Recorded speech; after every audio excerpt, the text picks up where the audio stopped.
My dad kicked me out mid-reception at my golden brother's wedding. You're a failure, always have been. My stepmom laughed pathetic, so I walked out and got revenge that night. Sup Reddit. My dad tried to clown me at my brother's $100,000 wedding reception. I walked out, made one phone call, and 16 minutes later the whole place learned who they'd been messing with. 30 male. Mom died when I was 15. Ovarian cancer, 7 months from diagnosis to funeral. Dad remarried stepmom 11 months later. Stepmom showed up with interior decorators before the wedding invitations went out, had mom's paintings in storage within 2 weeks. Made it real clear she wasn't interested in stepkids, just interested in playing house with a widower who had money. Caleb was 11 when mom died. Too young to hold on to who she was. Too desperate for a mother figure to see stepmom's act for what it was. I was the problem kid who kept bringing up the dead wife at dinner parties. College was 4 years of working myself half to death. Graduated with $97,000 in debt. Caleb graduated debt-free from Northwestern with a finance degree and a BMW. Dad gave a speech at Caleb's graduation about the value of investment in your children's future. I wasn't in any of the photos. At Thanksgiving, stepmom would hand me serving utensils in front of guests. You're so good at this kind of thing. Translation: stay in your lane. Help. The breaking point was 5 years back. Dad and stepmom sold the house I grew up in, the house mom died in, with her garden and her studio and everything that proved she existed, without telling me. Found out from a neighbor who texted me a picture of the sold sign. When I called Dad, he said they were moving forward, and I should too. Mom's stuff? We kept what mattered. The rest went to charity. To charity. Like mom was a tax write-off. Blocked their numbers that night. Skipped every holiday, every birthday, every graduation. Poured everything into building a catering company instead. Started with a beat-up taco truck outside UIC. Worked my rear off for 10 years straight. Resentment kept the lights on. So when Caleb's wedding invitation showed up last month with a handwritten note about wanting to rebuild our relationship and having his brother there for the biggest day of his life, I was skeptical as heck. But the note seemed real. Specific memories from when we were kids. Acknowledgement that things had gotten messed up. Genuine sounding regret. Maybe I'm stupid, but I thought, what the heck? One day. I can handle one day. Even offered to cater at cost. Basically just materials and labor. Call it a wedding gift. Caleb said they'd already booked someone. Stung a little, but whatever. I'd show up, play nice, try to be the bigger person for once. The venue was Olympia Fields Country Club, the kind of place where valet parking costs more than most people's car payments. Lake view, immaculate grounds, buildings that screamed old money. Pulled up in my Audi Q8, paid cash, fully loaded, still gets me judged by these people, and felt underdressed before I hit the door. Caleb went all in on this thing. Ceremony on the outdoor pavilion, 280 guests in white chairs, live string quartet, flower arrangements that could have fed a small country. Stepmom's fingerprints everywhere. Flashy, expensive, designed to impress people who wouldn't be impressed anyway. Got there 40 minutes early, hoping to catch Caleb before the chaos. Found him in the groom's suite looking like a nervous wreck, surrounded by groomsmen in matching suits. His face lit up when he saw me. Genuine surprise, actual happiness. That felt good for about 8 seconds. You made it, he said, pulling me into a hug. Told you I would. We talked for maybe 10 minutes. Safe topics. Weather, venue, how he was holding up.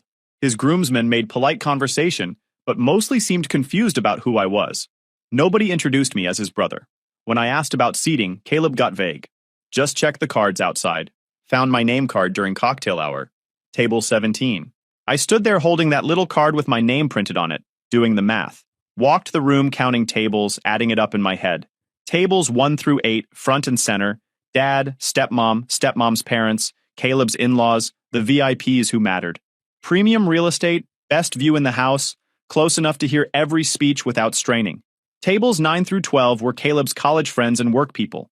The crew he actually liked. 13 through 16 were extended family who'd actually shown up to things over the years. Aunts and uncles who sent Christmas cards, cousins who remembered birthdays. Then there was 17, dead last row, shoved against the back wall next to the kitchen doors. Seated with distant cousins I'd met exactly twice, and some random guests who were obviously filler. The spare parts table. Though we had to invite him, but let's make it crystal clear where he ranks table. Caleb knew. He'd seen this seating chart, looked at where his brother was sitting, and signed off on it anyway. That's what made it worse. Not stepmom doing it, because of course she did, but Caleb approving it. Caleb knowing exactly what it meant and deciding I wouldn't care. Or deciding he didn't. The ceremony was fine. Caleb's wife seemed nice. The vows were standard. The venue was gorgeous. Everyone cried on cue.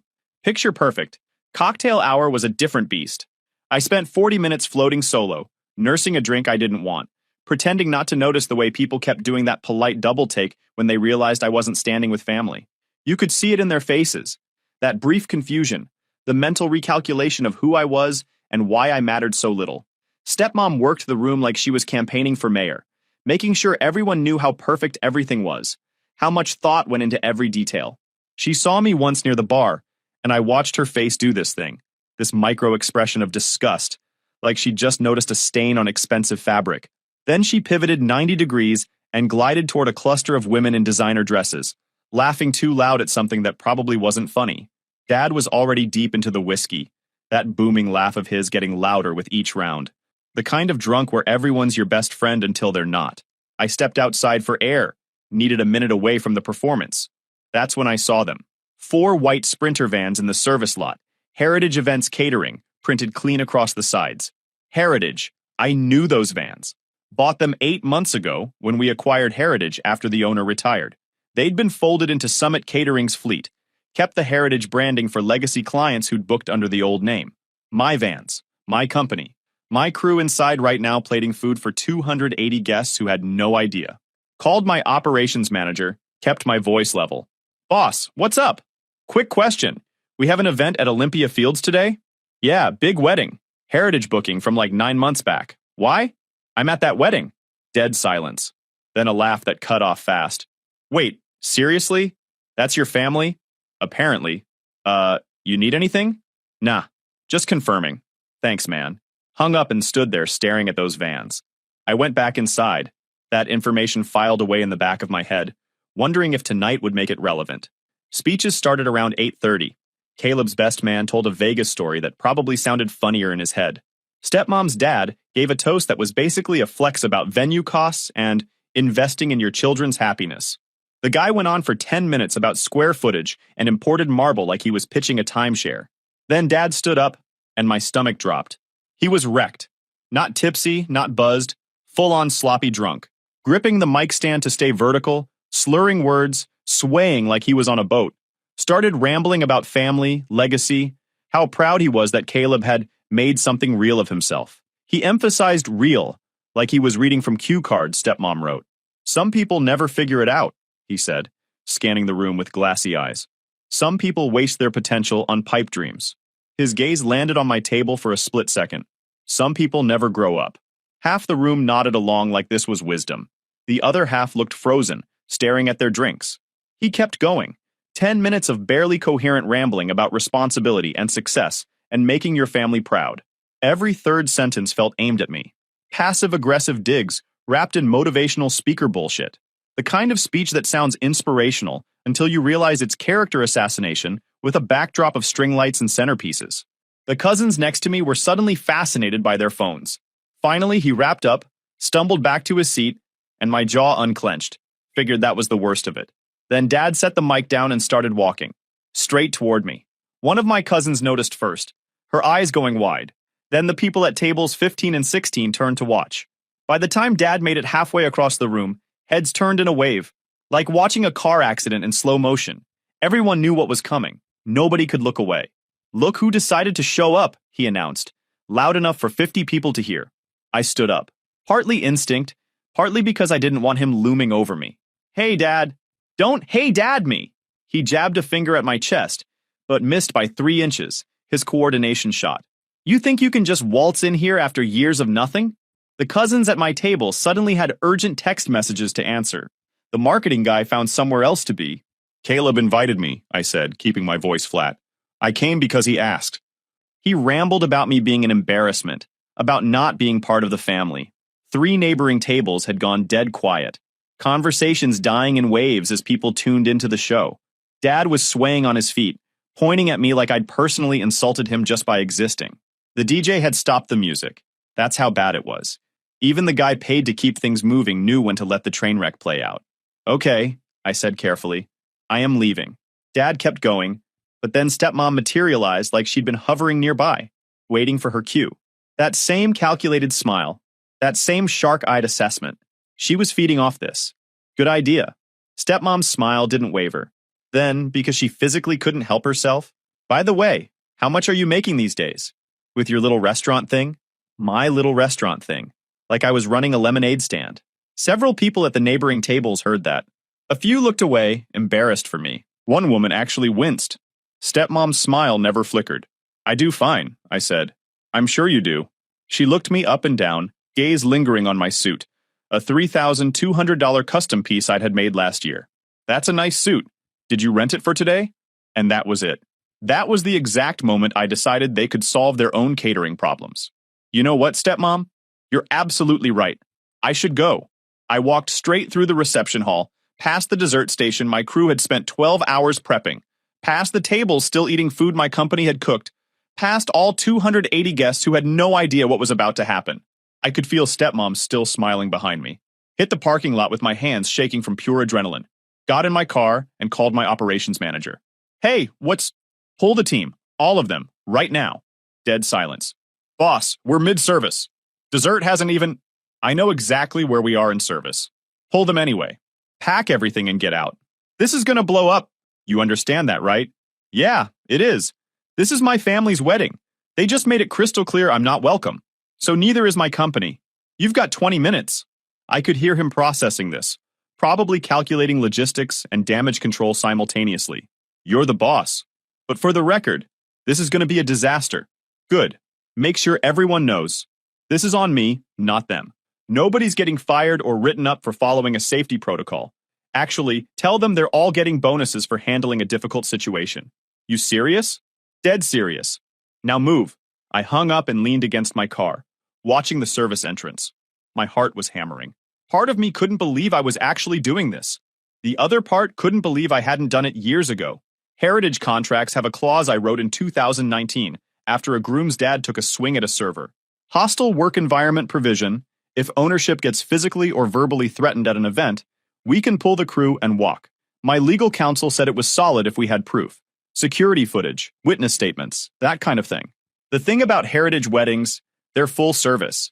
We bring everything: plates, glassware, flatware, linens, chafing dishes, dessert stations, coffee setup, even the decorative centerpieces. Venue provides space and maybe basic furniture. Everything else is ours. For 280 guests, we were running almost 30 staff on site, and the loading dock was maybe 10 feet from the prep kitchen. We drill emergency breakdowns every quarter. Venue fires, health emergencies, that kind of thing. So when I said walk, my team didn't panic. They just switched to training mode. Within 7 minutes, my crew started moving. The floor supervisor came out first and gave me a quick nod. She'd been with me 4 years, knew better than to ask questions mid-crisis. Dessert station went first.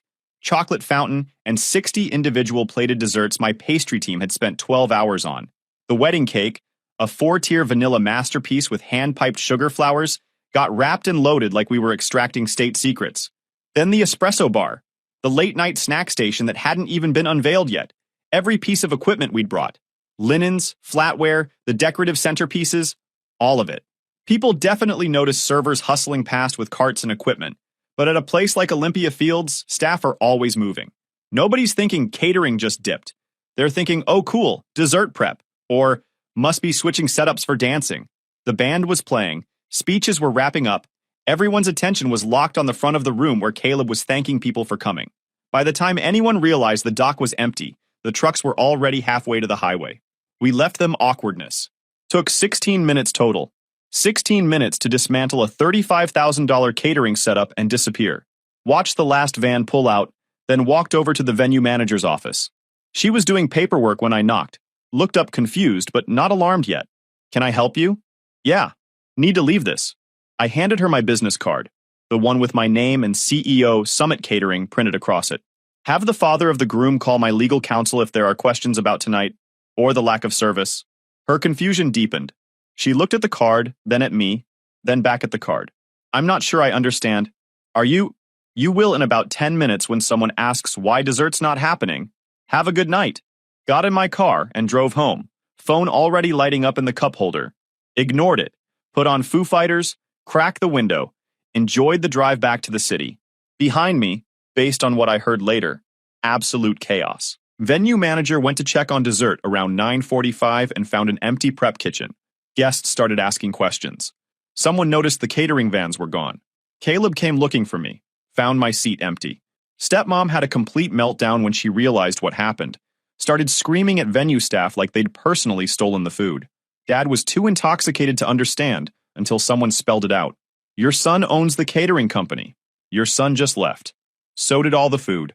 Sunday morning hit me with 52 missed calls and roughly 90 text messages. Didn't even bother reading most of them.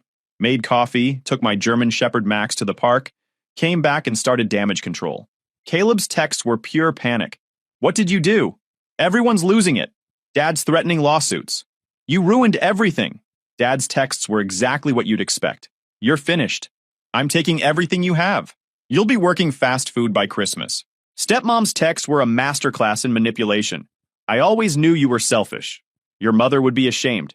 You showed your true colors. That last one almost got me. Almost. The family group chat, which I'd forgotten existed, was a complete mess. Aunts, uncles, cousins weighing in, half calling me petty and vindictive, half pointing out they'd witnessed the confrontation and weren't buying Dad and Stepmom's victim act. One cousin sent a private message. I was 3 tables away. Saw the whole thing. Your dad was way out of line. Stepmom, too. What you did was extreme, but honestly, they earned it. My phone rang. My operations manager. Morning, boss. You alive? Barely.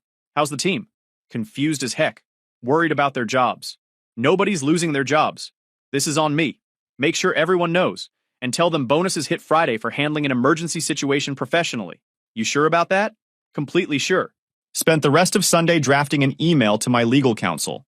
Sent him screenshots of the texts, summary of what happened, the heritage contract with the hostile environment clause highlighted, venue manager's contact info for security footage.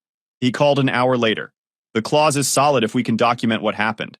I'll reach out to the venue for their security footage and any incident reports from staff. Your father's public confrontation qualifies as hostile behavior toward ownership if we have proof. And the bad news? Bad news is family lawsuits are ugly. They're going to claim breach of contract, emotional distress, reputational damage, the whole playbook.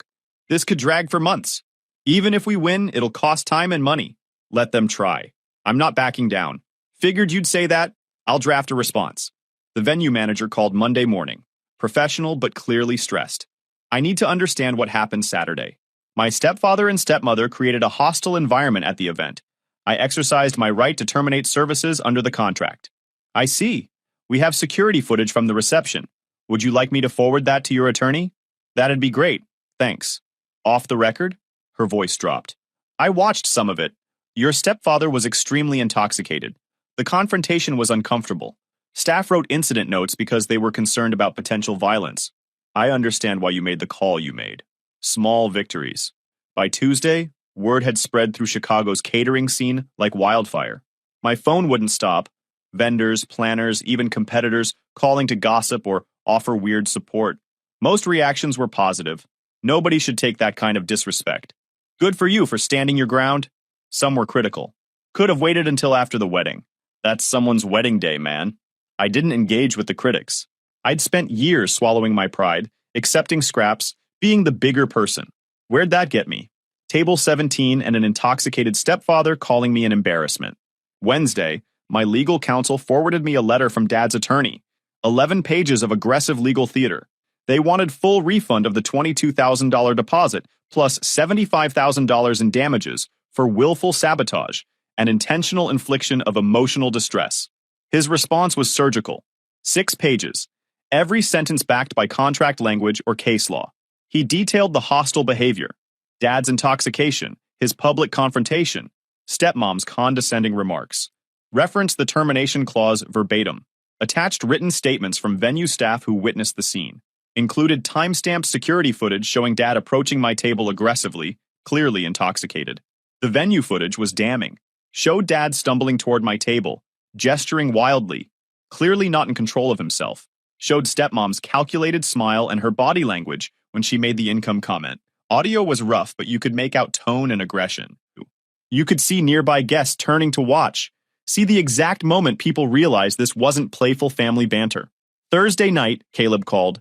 What the hell is wrong with you? Nothing. What's up? You sabotaged my wedding. The bar shut down early. We had to cut the dessert course. Do you have any idea how humiliating that was? Sounds rough. This was my wedding day, and you made it a disaster because your feelings got hurt. My feelings are fine. Bullshit. Dad made one comment and you threw a tantrum. You embarrassed me in front of 200 people. Huh. That's all you have to say? You know what? I should have known better than to invite you. You've always been like this. Always playing the victim. If you say so, I tried to include you. And this is how you repay me? By pulling some petty revenge stunt? Wasn't revenge. Just business. Business? What are you talking about? My company catered your reception. When I decided I didn't want to anymore, I pulled out. Silence. You're lying. Check with the venue. Longer silence. Why would you do that? Why cater it and then pull it? Because I can. You're insane. You deliberately set me up to fail. Nope, just changed my mind. Because Dad hurt your feelings? Because you got seated at table 17? Grow up. Cool. Stop acting like this doesn't matter. You ruined my wedding. My wife is upset. Her family thinks I'm incompetent. And it's all because you couldn't handle one comment. If that's what you think, you've always been oversensitive. Dad was joking around and you took it personally. Okay. And now you're acting like I'm the bad guy? I invited you. I tried to include you. And you sabotaged the biggest day of my life. You seated me at table 17. So what? I had over 200 guests. That's not a reason to destroy someone's wedding. Wasn't trying to destroy anything, just withdrew my service. Do you understand how manipulative that is? Manipulative is interesting coming from you. You owe me an apology. You owe my wife an apology. I don't owe you anything. Yes, you do. You deliberately humiliated me. You humiliated yourself. You put me at table 17. You let Dad call me an embarrassment. You let stepmom grill me about my income. Then you're surprised when I don't want to keep catering your party. That's on you. You're blaming me for your own actions. I'm not blaming anyone. I'm just done. Done with what? With this. With you. With pretending we're family when I'm just an obligation. That's not true. Sure it is. But I'm not catering for the privilege anymore. You're throwing away our entire relationship over a seating chart? Among other things. What other things? Doesn't matter. Yes, it does. I don't owe you an explanation. You owe me something. I don't owe you anything, Caleb. Not anymore. You're being crazy. You need help. Maybe. Don't come crawling back when you realize what you've done. Wasn't planning on it. I'm your brother. Were. Past tense. I hung up. Settlement talks wrapped in a week. They wanted 80% of the deposit back, threatened a lawsuit. My legal counsel had the venue footage, staff incident reports, and a contract clause that made their position weak, and they knew it. We settled at 45% refund, with a full NDA and release of future claims. They signed. The NDA didn't stop stepmom from fishing. 2 of my employees got LinkedIn messages from her, asking about company operations. Cease and desist sent. She backed off. The real surprise came from Caleb's wife, Kira. She reached out through my cousin, asked if we could meet for coffee. I was skeptical, but agreed. Met at a Starbucks in Lincoln Park on Saturday afternoon. Kira looked exhausted, dark circles under her eyes, hair pulled back like she'd stopped caring about appearances. Thanks for meeting, she said. Yeah, what's up? I wanted to apologize. For the seating chart, for how you were treated, for all of it. I wasn't expecting that. You don't need to apologize. Wasn't your call. I know, but I should have pushed harder. When I saw you were at table 17, I told Caleb we needed to change it. He said it was fine, that you wouldn't care. I should have insisted. Caleb said it was fine? She nodded. Stepmom made the seating chart. Caleb approved it without pushing back. That stung worse than stepmom arranging it. Not her doing it. That was expected. But Caleb signing off on it, knowing exactly what it meant. I'm sorry, Kira said again. And I'm sorry about Dad and stepmom at the reception. Caleb should have said something. Should have stood up for you. I told him that after everything went down. What did he say? He got defensive. Said it wasn't his job to manage family drama on his wedding day. We had a massive fight about it. That's why we pushed back our honeymoon. You're kidding. Nope. I told him he needed to grow a spine and stop letting his parents treat people like garbage, especially his own brother. She paused. There's something else you should know. Caleb admitted he wanted to humiliate you. He told me during our fight. Said you needed to see where you actually stood in the family. That's when I realized how messed up this all was. I felt my jaw tighten. He said that? Word for word. I was horrified. She looked down. And there's more. Stepmom's been manipulating their finances for years. Convinced Dad to put assets in her name. She's got partial ownership of Caleb's condo, tied into his investment accounts. Caleb just found out a few months ago. I set down my coffee. What? She's been using financial control to keep both of them in line. Caleb's working with someone now to untangle his stuff and get independent. But it's complicated. That's insane. It's calculated. She got Dad to co-sign loans for renovations, then put the properties solely in her name. Convinced him it was for tax purposes. When Caleb tried to buy his condo 5 years ago, she insisted on being added to the deed.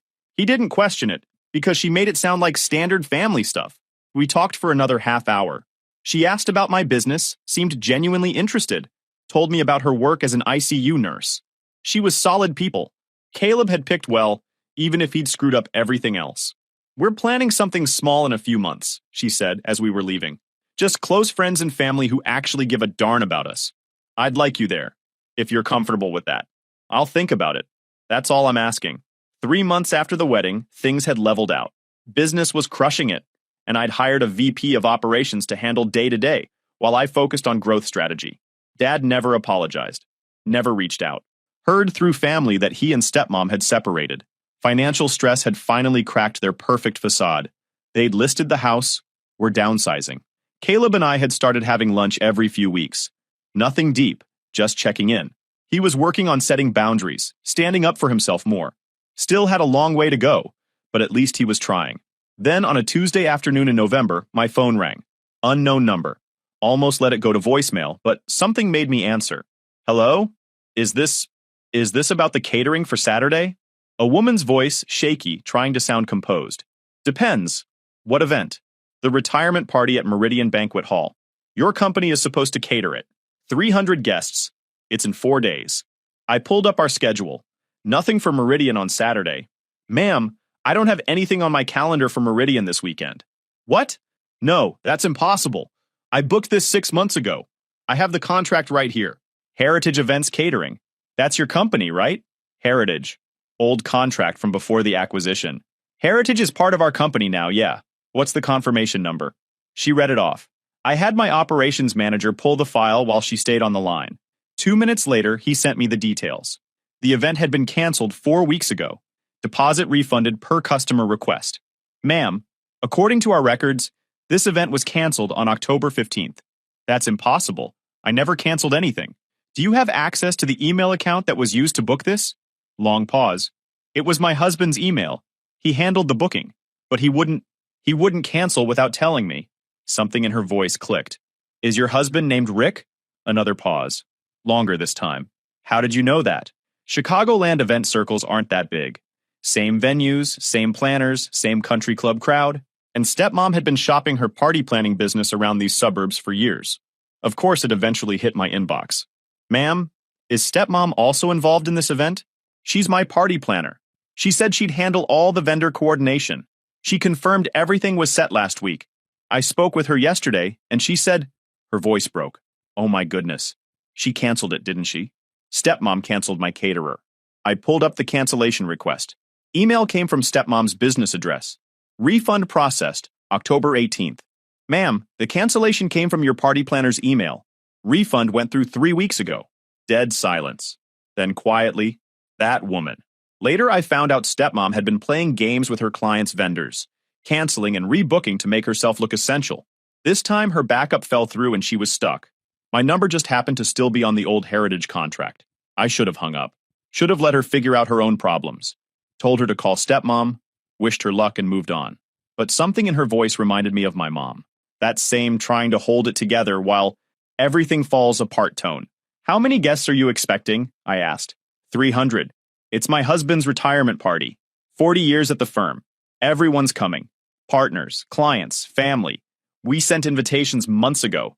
If there's no food, her voice cracked completely. I can't let him down like this. Not after everything. I looked at the calendar. Saturday was fully booked. 2 weddings and a corporate event. We were at capacity. Taking on a last-minute event for 300 would require pulling staff from other jobs, renting additional equipment, and working my team around the clock for 4 days. It would also cost stepmom everything. Ma'am, what's your budget? She named a number. It was high. Higher than our usual pricing. Desperation premium. I'll do it, I said. Full service for 300. I'll need final headcount by tomorrow, menu selections by tomorrow night, and your venue's contact info so my team can coordinate setup. Are you serious? You can actually do this? We can do this. Thank you. Thank you so much. I hung up and called my operations manager. Boss, we're maxed out Saturday. We can't. We're taking one more job. Retirement party, Meridian Banquet Hall, 300 guests, whatever it takes. That's going to cost us. Overtime, equipment rentals, the works. We'll barely break even. I don't care about breaking even. Make it happen. That night, I got a text from an unknown number. This is Kira. Caleb told me what you did for the client. Stepmom's losing her mind. I thought you should know. I texted back, good. The retirement party was Saturday. We crushed it. Everything perfect, food hot, service smooth, zero complaints. The client cried when she thanked me, said I'd saved her husband's retirement celebration, told me stepmom had been sabotaging vendors for weeks, trying to make herself look like a hero when things inevitably fell apart. When the client figured out what happened, she'd fired stepmom on the spot and was considering legal action.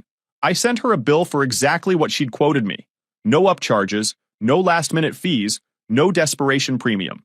She sent a thank you note with a $5,000 tip for the crew and a review that lit up our website for weeks. Monday morning, my phone rang. Dad.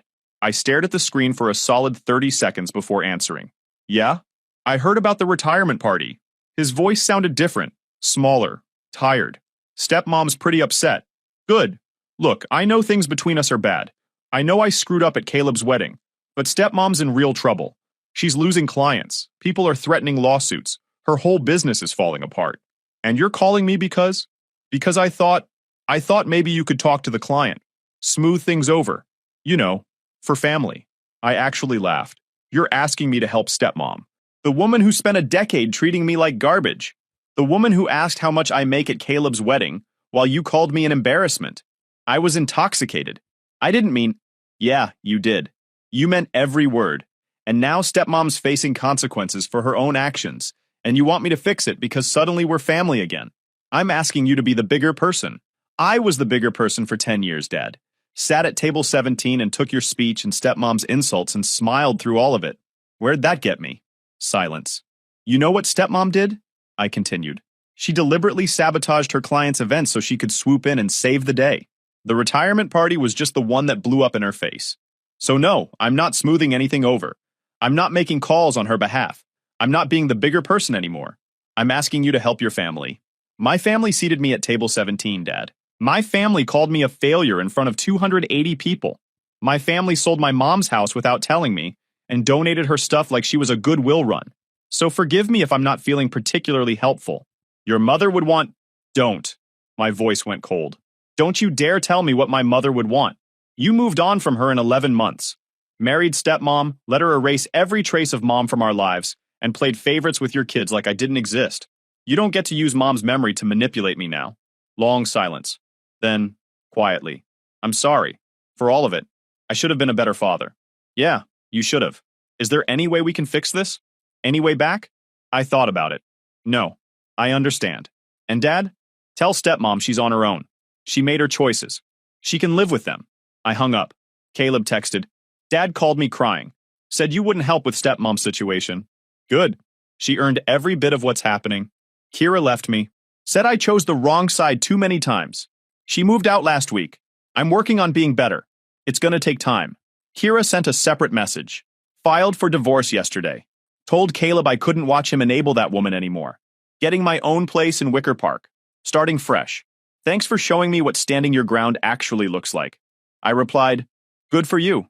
2 weeks later, got an email from Meridian Banquet Hall's event coordinator. They wanted to book us for 12 events over the next year. Attached was a note. The client has been telling everyone about your work. We've had 6 referrals in 2 weeks specifically asking for your company. Dad's still working at 68, body breaking down, pride keeping him behind that register.